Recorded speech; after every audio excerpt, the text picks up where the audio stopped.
प्यारे विद्यार्थियों, आज का जो लेक्चर है ये फर्स्ट सेमेस्टर के लिए है और इसमें हम डिस्कस करने वाले हैं बाइनोमियल थ्योरम। ठीक, तो चलिए जानते हैं बाइनोमियल थ्योरम हम किसे कहते हैं और किस तरह की ये थ्योरम होती है।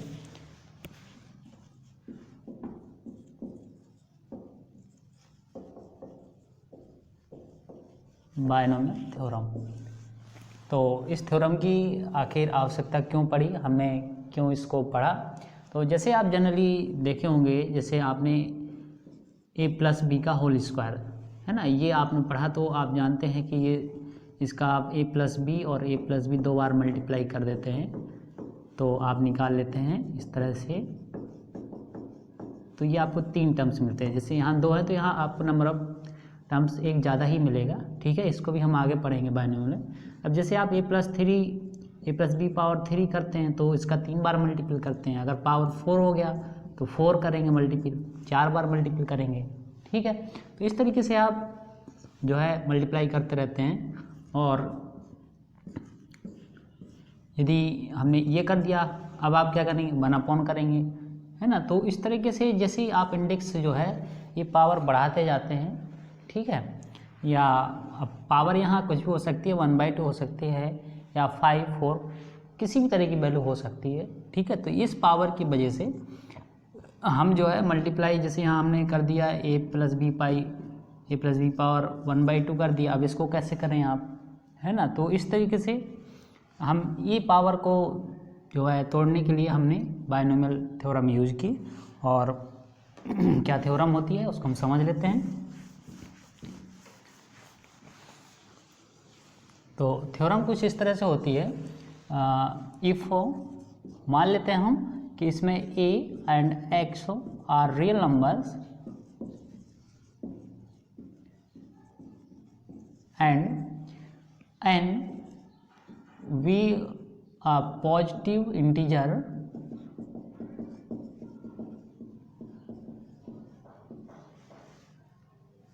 then by theorem x plus a to the power n equals to summation of r is equals to 0 to n NCR x to the power n minus r into a to the power r। तो ये हमने theorem का जो है मतलब general term लिख दिया है। ठीक, यहाँ पर n की वैल्यू, ये हम पॉजिटिव इंटीजर के लिए यदि पढ़ रहे हैं, n क्या हो, इंडेक्स जो है इसमें इंडेक्स क्या हो, पॉजिटिव हो, positive integer, that means n is greater equals to 0। So आप इस तरह से थ्योरम जो है बाइनोमियल पढ़ते हैं। और n जैसे ही आप चेंज करते जाएंगे उस तरह से ये मान भी आपका चेंज होता जाएगा। तो चलिए हम इसका ज़रा एक्सपेंशन लिख देते हैं। तो इसमें x plus a to the power n equals to, यहाँ आप r इक्वल्स टू पहले 0 रखिए तो आपको फर्स्ट टर्म मिलेगा, फिर आप r इक्वल्स टू 1 रखेंगे तो सेकंड, इस तरह से आपको बहुत सारे टर्म्स मिल जाएंगे। और हम कहाँ तक जा रहे हैं, n टर्म्स तक। तो जब देखिए हम फर्स्ट टर्म रखेंगे तो इसमें आपको NC 0 मिलेगा, r इक्वल्स टू 0 रखेंगे और x पावर n मिलेगा, यहाँ 0 हो जाएगा, पावर 0 उसका मान 1 हो जाएगी, तो फर्स्ट टर्म मिल जाएगा। इसी तरह से जब आप r इक्वल्स टू 1 रखेंगे तो आपको मिलेगा NC1 x to the power n minus 1 a power 1, that means ये। थर्ड टर्म मिलेगा NC2 x power n minus 2 a power 2। तो इस तरह से टर्म मिलते जाएंगे आपको। तो एक ये एक्सपेंशन इसका मिल जाएगा बाइनोमियल का। ठीक है, इस चीज़ का एक्सपेंशन। तो यहाँ पर आप इसका मान लीजिए n टर्म्स, तो n टर्म्स कितना हो जाएगा, NCn x power n minus n, तो ये तो 1 हो जाएगा, और a power n, that means NCn a power n। ठीक, ये हम n टर्म्स तक गए हैं। आप चाहे तो इसके एक बीच का टर्म्स मान लें, r टर्म्स। ठीक है, r इक्वल्स टू r आप पुट अप करेंगे तो यहाँ कहीं आपको एक टर्म्स मिलेगा NCR x power n minus r a to the power r। ठीक है, ये हमने जनरल टर्म लिखा है बाइनोमियल का, और ये बाइनोमियल का एक्सपेंशन है। तो आपको एक्सपेंड करना है। ठीक है, किसी भी क्वेश्चन का आप जो है, या किसी मतलब इस तरह का यदि क्वेश्चन है, ठीक है, इस टाइप का, तो वहाँ आप एक्सपेंड कर सकते हैं बाय बाइनोमियल थ्योरम। जैसे हम आपको एक क्वेश्चन दें इसमें कि expand 3/4 a plus x square power 5। ठीक, तो अब आप क्या करेंगे, इसका 5 बार मल्टीप्लाई आपको करना पड़ेगा। तो आप ऐसे मल्टीप्लाई थोड़ी ना करेंगे, आप सीधे बाइनोमियल से इसको एक्सपेंड कर दीजिए। और तो एक्सपेंड कैसे करेंगे, इसमें x की जगह यहाँ पर क्या होना चाहिए, ये वैल्यू, और a की जगह ये वैल्यू। तो यहीं x की जगह पुटअप कर दीजिए 3/a, जहाँ जहाँ x है, और जहाँ पर a है वहाँ पर x स्क्वायर रख दें, तो प्लस x स्क्वायर। ठीक, n आपका जो 5 है 5 पुटअप कर दें, इक्वल्स टू कहाँ तक जाएगा ये टर्म्स, तो क्योंकि पावर 5 है, ठीक है, यानी कि इसके टोटल टर्म्स कितने मिलने चाहिए, हमें 6 मिलने चाहिए। नंबर ऑफ टर्म्स एक ज़्यादा होता है हमेशा, ठीक है। तो 6 टर्म तक जाएंगे, वो भी हम देख लेते हैं। NC0, ठीक, NC0 x power n, x is ये, ठीक, x को आपने इससे रिप्लेस किया, देन 3/4 था, और इसकी पावर क्या है n, प्लस NC, और NC1 हो जाएगा x इज 3 ये इसकी पावर n-1। अब देखिए n क्या है 5 था, सो आप यहाँ 5-1, ठीक। a आपने a पुटअप किया x स्क्वायर, सो x स्क्वायर रख देंगे। इसी तरह से NC2 आ जाएगा, एंड n की वैल्यू आप जो है इस तरह से 5 पुटअप करते जाएंगे, क्योंकि पूरे इक्वेशन में आपने x को जो है ये चीज़ रखी है इसमें, और a की जगह ये चीज़ पुटअप की है, और n की जगह आपने 5 पुटअप किया है इस एक्सपेंशन में, ठीक है ना। या आप चाहते तो यहाँ भी रख सकते थे डायरेक्ट, तो जब आप यहाँ रखते थे तो उसको भी एक्सपेंड करना पड़ता, तो यही चीज़ लिखते आप, है ना। तो क्या आ जाएगा, NC2 ये x power n-2 5-2 a x square power 2, and ये कहाँ तक टर्म जाएंगे आपके, ये जाएगा 5-5 तक, ठीक है, 5-5 तक जाएगा, यानी 1 2 3, और अभी और टर्म्स आएंगे, 3 और टर्म्स आएंगे इसमें। तो यहाँ पर आप 5 रख रहे हैं, 5C3 3a/4 power 5-3 x square power यहाँ 3 हो जाएगा, ठीक है। एक पावर आप बढ़ाते जाएंगे, इसमें a स्क्वायर की पावर बढ़ती जा रही है, plus 5C4 3a/4 power 5-4 and x square power यहाँ 4 हो जाएगी, एंड एक टाइम और आएगा 5C5 3a/4 power 5-5 into x square power 5। बस इसके आगे टर्म्स होगा नहीं।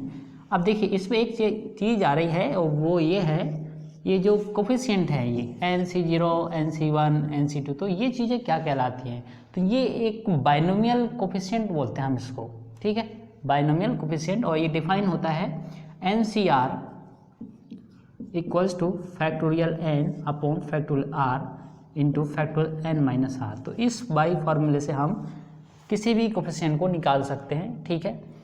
NC0 निकालना है, देन n की जगह आप n तो n ही रहेगा, r की जगह 0 पुटअप करेंगे, देन NC0 आप निकाल लेंगे, ठीक है।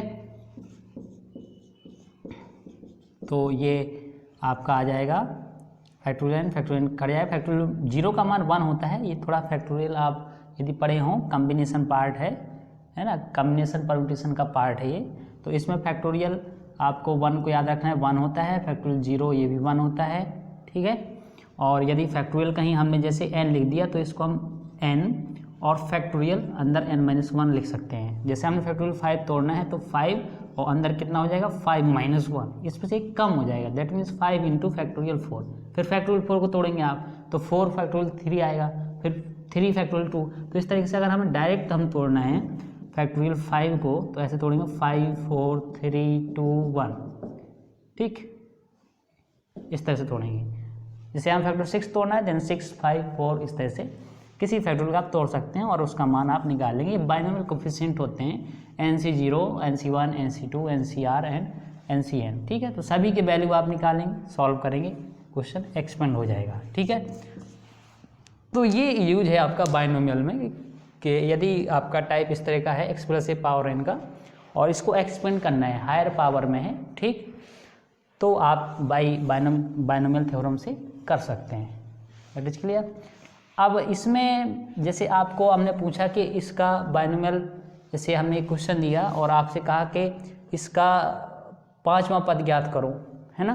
तो अब इसका पाँचवा पद ज्ञात करना है, तो पाँचवा कौन सा पद हो जाएगा इसका, आपका पाँचवा ये वाला पद होगा, ठीक है। तो अब एक्सपेंड ऐसे ना करके आप जो है, हम अगर आज से कहें कि इसका आप 15वां पद निकालो, तो अब ऐसे 15वां तक आप एक्सपेंड थोड़ी ना करते रहेंगे, डायरेक्ट निकालेंगे जनरल टर्म्स से, ठीक है, इससे निकालेंगे। तो हम इसके लिए कुछ प्रॉपर्टीज पढ़ लेते हैं, कुछ इंपॉर्टेंट नोट देख लेते हैं इसके लिए, ठीक।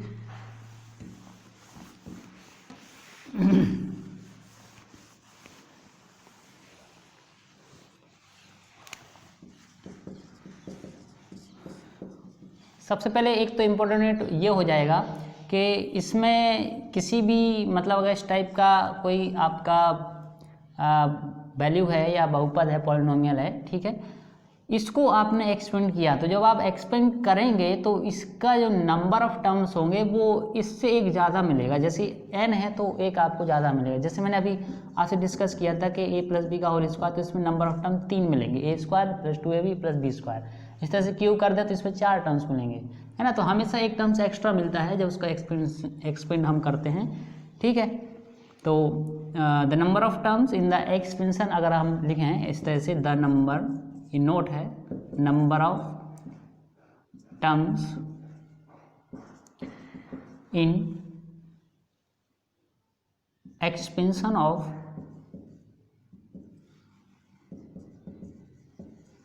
ठीक, ये मान लेते हैं इसका एक्सपेंशन, तो कितना हो चाहिए नंबर ऑफ टर्म्स इसमें, हमेशा ये n है तो n से एक ज़्यादा होगा, ठीक है। यहाँ जितना भी है उससे हमेशा एक ज़्यादा होना चाहिए नंबर ऑफ टर्म्स, ठीक है। अब देखिए यदि हम इसी में आपको इस a जो है इसको अगर रिप्लेस कर दें बाई -a, तो क्या फॉर्मूला यहाँ बन सकता है, ठीक है। तो अगर हम रिप्लेस करें a बाई -a, तो हमें ये फॉर्मूला कुछ इस फॉर्म में मिल जाएगा, -a⁻r आएगा यहाँ पर, ठीक है। तो आप इसे इस तरह से भी लिख सकते हैं, r = 0 to n, यहाँ से -1 पावर आएगा तो उसको आप यहाँ इस तरह से लिख लें, NCR(x⁻n−r a⁻r। तो ये x माइनस a यदि है तो इसके लिए एक्सपेंशन का जनरल टर्म हो जाएगा, ठीक है। तो इसका जनरल टर्म्स क्या है, यदि हम जनरल टर्म्स की बात कर लें, ये पॉइंट था, ये भी एक पॉइंट था, अगर हम थर्ड पॉइंट बात करें तो general term of x + a⁻n, अगर इसके लिए हमें जनरल टर्म निकालना है तो हम नाम दे देंगे TR+1, नाम दे देंगे जनरल टर्म, ठीक है। और जनरल टर्म क्या हो जाएगा, जनरल टर्म इसके लिए ये हो जाएगा इतना, NCR(x⁻n−r a⁻r), that is clear. अब इसी तरह से यदि हमें जनरल टर्म निकालना है किसके लिए, जनरल टर्म ऑफ इसके लिए निकालना है x - a⁻n के लिए, तो इसके लिए क्या हो जाएगा जनरल टर्म्स, बस सेम यही रहेगा, ये वैल्यू आ जाएगी -1r x⁻n−r एंड NCR आएगा यहाँ पर एंड a⁻r, ठीक। तो इससे हम जो है, वैसे इम्पोर्टेंट ये है, मतलब केवल ये आपको अगर आता है इतना, ठीक है, तो आप कोई भी फार्मूला इसका बना सकते हैं। अब जैसे हमने आपको बोल दिया कि आप ये बनाइए 1 + x⁻2 कितनी होती है, या 1 + x⁻n कितना है, 1 - x⁻n कितना है, तो इस तरह की सीरीज हम बहुत सारी सीरीज बना सकते हैं, ठीक है भाई, बायनॉमियल थ्योरम। तो इस पर रिलेटेड जरा एक क्वेश्चन देखते हैं हम। तो क्वेश्चन कुछ इस तरह से है, find 9th term of the expansion of, find, question नीचे लिखते हैं, ठीक है, इसको यहाँ लिखते हैं question, find 9th term of the expansion of, and जो आपका टर्म्स दिया है वो दिया है x + 3⁻17, इसका 9वां पद निकालना है, ये क्वेश्चन हमने दे दिया आपको, ठीक। अब इसका 9वां पद निकालना है तो अब आप इसका एक्सपेंड थोड़ी ना करेंगे कि अब 17 है तो इसके 18 पद आप निकालो इस तरह से, इस फॉर्मूले से r = 0 1 2 3 इस तरह से रखते जाओ और फिर निकालो। तो ये नहीं करना है आपको, जो है डायरेक्ट करना है, जनरल टर्म में फॉर्मूला रखना है। ये जनरल टर्म आप ये लिख लेंगे TR+1 = ठीक है, because we have know that TR+1 = अब देखिए x + a⁻n टाइप का है, दैट इज क्लियर। ये है मतलब इस टाइप का। तो इसके लिए जनरल टर्म का फॉर्मूला हम लगा देंगे TR+1 equals to NCR x power n minus R and a to the power r। हमें चाहिए क्या, नवा पद यानी T9 चाहिए। तो T9 बनाने के लिए आपको यहाँ r की वैल्यू 8 रखनी पड़ेगी, ठीक है। तो यहाँ आप 8 वैल्यू रख दीजिए, r की वैल्यू 8 पुटअप करेंगे, ठीक। तो ये T9 बन जाएगा। अब n कंपेयर कर लीजिए, तो n कितना है, 17 दिया है। x देख लिए तो x तो x ही रहेगा, ठीक है। n 17 एंड a आपको दिया 3 एंड r आपने क्या पुटअप किया है, 8। बस इसे आप थोड़ा सा सॉल्व कर लेंगे तो आपका 9th टर्म जो होगा आ जाएगा। इसको कैसे सॉल्व करेंगे, 7c8 को factorial 17 factorial 8 factorial 17 minus 8 and x to the power ये हो जाएगा 9 एंड 3 पावर 3 का मल्टीप्लाई आपको 8 बार करना पड़ेगा, ठीक है। एंड ये इसको कैसे तोड़ेंगे, 17 16 इंटू 15 14 13 एंड 12 11 एंड 10, कहाँ तक तोड़ेंगे, ये 10 हो गया, 9 एंड फैक्टोरियल 9 तक तोड़ देंगे, ठीक है, यहाँ तक बस। क्योंकि ये यहाँ बचेगा फैक्टोरियल 9, ये फैक्टोरियल 9 से ये फैक्टोरियल 9 कैंसलाइज हो जाएगा और फैक्टोरियल 8 को तोड़ देंगे, 8 7 6 5 4 3 2 एंड 1 में, ठीक। And x to the power 9 3 to the power 8 3 के पावर 8 किसका मल्टीप्लाई है। तो ये पूरी कैलकुलेशन करेंगे, ये आपका जो है T9 मिल जाएगा, ठीक है। नौवां पद, तो नौवां पद निकालना हो, कोई भी पद निकालना हो आपको सीरीज का, ठीक है ना, तो हम बाइनोमियल से एक्सपेंड करके उसको जो है निकाल सकते हैं, या जनरल टर्म का फॉर्मूला ये लगा के आप कर सकते हैं। That is clear, I think समझ गए होंगे। तो ये एक मैंने आपको जो है बाइनोमियल का आज बेसिक था वो मैंने आपको डिस्कस किया, ठीक है ना। बेसिक फिर से एक बार आप देख लें कि यदि a और x आप रियल नंबर्स मानते हैं, n को पॉजिटिव इंटीजर मानते हैं, then x plus a power n equals to ये आ जाएगा समीशन ऑफ, ये समीशन है किसका, इसका, ठीक है। r equals to 0 to n NCR x power n minus r a to the power r। यहाँ पर NCR है, ये बाई कम्बिनेशन प्रॉपर्टी है, इसकी जो डेफिनेशन होती है इसको आप एक्सटेंड करेंगे तो factorial n upon factorial r factorial n minus r से इसके मान निकालेंगे और इसको आप बाइनोमियल कोफिशिएंट बोला करते हैं, ठीक है। चलिए, तो अब आते हैं हम जो है इसकी कुछ और प्रॉपर्टी देखेंगे। क्या इसमें है, मिडिल टर्म्स भी इसके पूछे जा सकते हैं कि कोई एक्स दे दिया आपको क्वेश्चन और कहा कि इसका मिडिल टर्म्स निकालिए, है ना, मध्य इसका पद क्या होगा। और इसमें कुछ सीरीज वाले क्वेश्चन भी होंगे कि प्रूफ करिए बाइनोमियल कोफिशिएंट से रिलेटेड, जैसे इस तरह से भी आ सकता है कि आप C1 C2 C3 C4 इन सब का यदि आप जो है n टर्म्स तक यदि योगफल करते हैं तो बताइए कितना आ सकता है इसका, है ना। यदि आप केवल इनको जोड़ें, मतलब विषम वाले कोफिशिएंट को जोड़ें तो क्या टर्म्स आ सकता है, सम वाले को जोड़ें तो क्या टर्म्स आ सकता है। तो इस तरीके से कुछ प्रॉपर्टीज आ सकती है इसकी, ठीक है। तो इससे रिलेटेड प्रॉपर्टी हम जो है अगले लेक्चर में डिस्कस करेंगे, ठीक है स्टूडेंट्स। चलिए, थैंक यू फॉर वॉचिंग।